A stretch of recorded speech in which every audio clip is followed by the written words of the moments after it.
नमस्कार, एनडीटीवी राजस्थान देख रहे हैं आप। मैं हूं आपके साथ शिवानी मिश्रा और बुलेटिन की शुरुआत बड़ी खबर के साथ करेंगे। राज्यसभा उपचुनाव को लेकर रवनीत सिंह बिट्टू ने राजस्थान से नामांकन दाखिल किया है।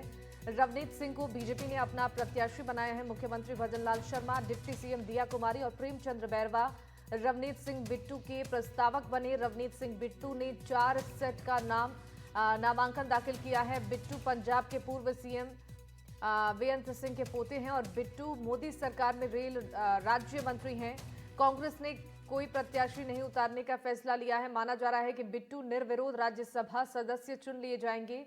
दरअसल राजस्थान में राज्यसभा की एक सीट के लिए चुनाव होना है। ये सीट कांग्रेस के राज्यसभा सांसद रहे केसी वेणुगोपाल के लोकसभा चुनाव जीतने के बाद खाली हुई थी। राजस्थान से राज्यसभा उम्मीदवार बनाए जाने के पर प्रधानमंत्री नरेंद्र मोदी और पार्टी नेतृत्व को धन्यवाद दिया। बिट्टू ने कहा कि राजस्थान की आन बान और शान हमेशा कायम रखूंगा।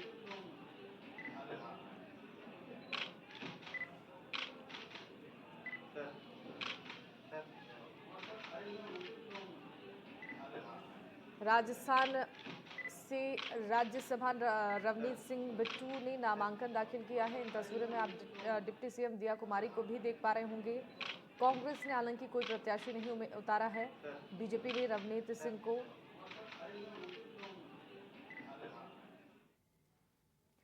और इसको लेकर जयपुर से तमाम राजनीतिक प्रतिक्रियाएं सामने आ रही हैं। सुनाते हैं आपको। और हमारा जिस तरीके का सिख समाज को उन्होंने पूरे देश भर के अपने केंद्रीय मंत्रिमंडल में जिस तरीके का प्रतिनिधित्व दिया है, हमें पूरा समाज उसके लिए प्रधानमंत्री मोदी जी का धन्यवाद करता है। लेकिन क्या समाज में बीजेपी की स्वीकार्यता बढ़ेगी? क्या पंजाब में क्या सरकार बिल्कुल स्वीकार्यता सिख समाज में पहले से ही है। अगर आप रिसेंटली अभी पार्लियामेंट का चुनाव पंजाब में देखें तो पिछले साल के कंपैरेटिवली पिछले चुनाव में जहां 6% वोट बीजेपी को आया था, अभी 18% वोट आया। एक महीने तक हम भी वहां पंजाब पटियाला में थे। डे बाय डे बीजेपी वहां प्रोग्रेस कर रही है। इससे पहले हम अलायंस में लड़ते थे, अब जैसे हम इंडिपेंडेंट लड़ रहे हैं तो रुझान डे बाय डे बढ़ रहे हैं। पहले हमारी भारतीय जनता पार्टी पंजाब में शहरों तक सीमित थी, ग्रामीण क्षेत्र में हम कभी चुनाव नहीं लड़े। इस बार हम ग्रामीण क्षेत्र में भी चुनाव लड़ेंगे और नतीजे बहुत अच्छे आएंगे। किसान अभी भी शंभू बॉर्डर पे बैठे हुए हैं, आपको लगता है रवनीत सिंह बिट्टू के किसानों के लिए जो भारतीय जनता पार्टी ने राजस्थान में किया है या पंजाब में किया है या देश भर में किया है, ऐसा कोई राजनीतिक पार्टी आज तक नहीं कर पाई। राजस्थान के बजट को देखेंगे तो 50,000 सिर्फ इरीगेशन 50,000 करोड़ रुपया सिर्फ इरीगेशन के लिए देना। खरीद के मामले में चाहे गेहूं हो, चाहे आपका प्रोसेसिंग यूनिट्स पे पैसे की बात हो, हर तमाम चीज़ों में भारतीय जनता पार्टी की सरकार किसान के साथ पहले भी खड़ी रही है और आगे भी खड़ी रहेगी। कुछ लोग हो सकता है उनका अलग अलग उनके इश्यूज हैं, पर हम कहीं भी किसान के मामले में कहीं पीछे नहीं हैं। बहुत बहुत शुक्रिया, थैंक यू।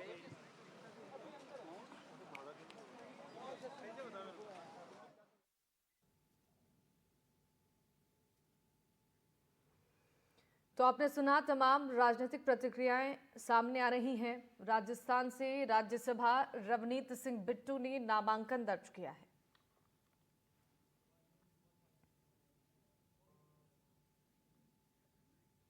इस खबर पर ज्यादा जानकारी देंगे हमारे साथ सहयोगी वीरेंद्र लाइव जुड़ चुके हैं। वीरेंद्र, आपसे जानना चाहेंगे, राजस्थान से राज्यसभा रवनीत सिंह बिट्टू ने नामांकन दाखिल किया है और उन्हें उम्मीदवार बनाया गया है। डिप्टी सीएम दिया कुमारी भी यहां पर पहुंची थी। कांग्रेस पार्टी की तरफ से कोई उम्मीदवार नहीं उतारा गया। ऐसे में निर्विरोध राज्यसभा सांसद चुने जा सकते हैं। क्या कुछ बातें और क्या कुछ प्रतिक्रियाएं राजनीतिक गलियारों में राजस्थान में देखने को मिल रही हैं? बिल्कुल, देखिए शिवानी, आपको बताना चाहूँगा कि राज्यसभा प्रत्याशी हैं जो बीजेपी के रवनीत सिंह बिट्टू, उन्होंने अपना नामांकन दाखिल कर दिया। और इसके साथ ही आपको बता दें कि इसके अंदर नामांकन के अंदर 4 सेट हैं वो यहाँ पे दाखिल किए गए हैं। उसके अंदर 5 प्रस्तावक और 5 जो अनुमोदक हैं वो इसके अंदर रहे हैं। इसके साथ साथ आपको बता दें कि भजनलाल शर्मा है और रवनीत सिंह जो बिट्टू हैं उनके प्रस्तावक रहे हैं। इसके अलावा डिप्टी सीएम और जो दोनों डिप्टी सीएम हैं वो यहाँ पे कह सकते हैं कि प्रस्तावक बने।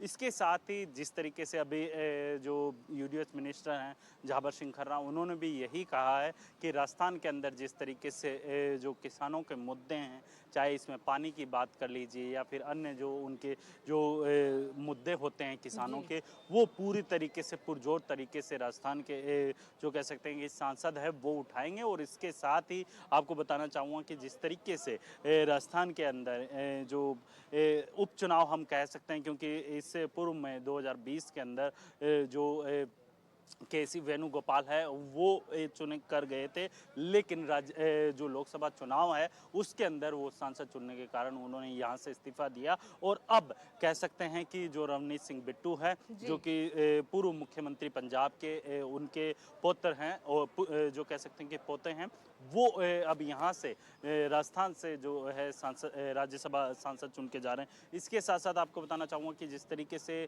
जो बीजेपी के तमाम नेता हैं उनका भी साफ तौर पे कहना है कि जिस तरीके से जो रवनीत सिंह बिट्टू को केंद्रीय नेतृत्व ने अपना प्रत्याशी बनाया है, इसका फायदा कहीं ना कहीं पंजाब के जो आगामी जो चुनाव होने वाले हैं उसके अंदर भी ये फायदा देखने को मिलेगा।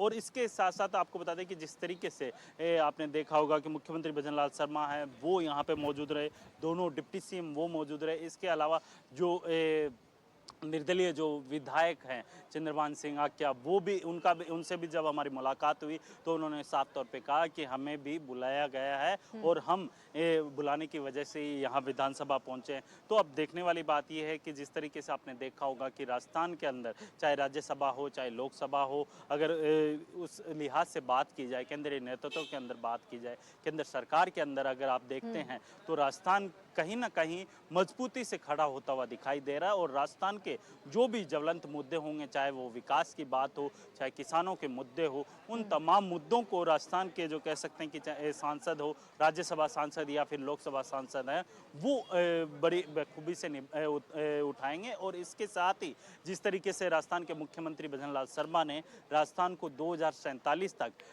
जो विकसित राज्यों की श्रेणी में लेके आना है, उसको लेके भी यहाँ पे आप देखेंगे कि जो कहीं ना कहीं सहयोग मिलेगा। मैं यहाँ पे आपको बताना चाहूँगा कि जिस तरीके से अभी जो तमाम जो कह सकते हैं कि विधायक हैं वो निकलना स्टार्ट हो चुके हैं। इसके साथ साथ आप देखेंगे कि जो बीजेपी के विधायक यहाँ पहुँचे हैं, क्योंकि जिस तरीके से गोविंद सिंह डोटासरा ने कहा था कि हम अपना जो उपचुनाव के अंदर प्रत्याशी नहीं उतारेंगे, तो लिहाजा इस चीज़ को देखते हुए यहाँ पे रवनीत सिंह बिट्टू है निर्विरोध यहाँ पर जीतकर सांसद जाते हुए, राज्यसभा सांसद जाते हुए दिखाई दे रहे हैं। जी शिवानी। बिल्कुल, देखिए जिस तरीके से वीरेंद्र आपने बताया, इन तमाम बड़े मुद्दों को लेकर भी अब ध्यान देने की यहाँ पर कोशिश की जा रही है। ऐसे में विपक्ष की तरफ से क्या कुछ रिएक्शन सामने आए हैं इसके बाद? देखिए, अगर मैं विपक्ष की बात करूं तो विपक्ष ने अपने जो कह सकते हैं कि पीसीसी अध्यक्ष हैं, उन्होंने साफ तौर पे कहा है कि हम अपना प्रत्याशी नहीं उतारेंगे इस चुनाव के अंदर।